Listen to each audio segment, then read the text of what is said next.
Forumi Rinor Islam organizoi kuvendin e 6 të radhës, respektivisht kuvendin e 4 zgjedhor. Këtë kuvende begatuan me prezencën e tyre edhe mysafirët nga vendi dhe rajoni, respektivisht kryetari i shoqatës Ardhmëria nga Shqipëria, Ferit Piku, kryetari i shoqatës Akeja nga Kosova Husamedin Abazi, kryetari i Qendrës për Mirëkuptim dhe Bashkëpunim Institucional Muhamet Murtezi dhe kryetari i organizatës humanitare Kalliri i Mirësisë Rufat Sherifi, si dhe ish kryetari pari forumit Rinor Islam, Bashkim Aliu. Përbërja e vjetër e kuvendit mbajti seancën e fundit, në të cilën diskutoi mbi raportet e aktiviteteve 2 vjeçare, të prezantuara nga kryetari Salisha Sivari dhe mbi raportin financiar për periudhën tetor 2009 deri më dhjetor 2011. Më pas kuvendi unanimisht i miratoi këto raporte pas shpërndarjes së përbërjes së vjetër të kuvendit, u konstitua përbërja e re e kuvendit me kuvendarët e rinj të miratuar paraprakisht nga degët përkatëse të forumit Rinor Islam. Kjo përbërje e re do të veprojë në mandatin 2011-2015, kryetari i kuvendit të ri u zgjodh Kujtim Kasami nga Kërçova,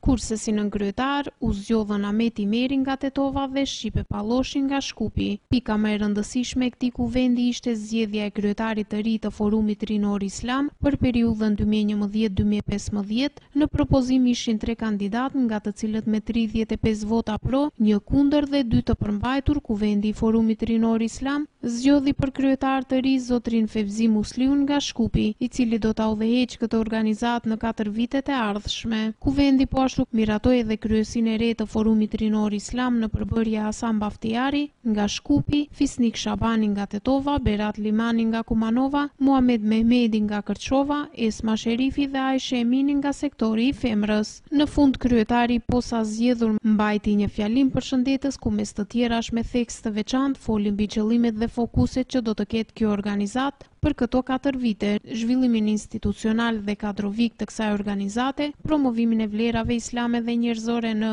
rajon dhe më gjerë, thellimin e bashkëpunimit me institucionet shtetërore dhe ato ndërkombëtare dhe zhvillimin e përgjithshëm të shoqërisë islame në vend.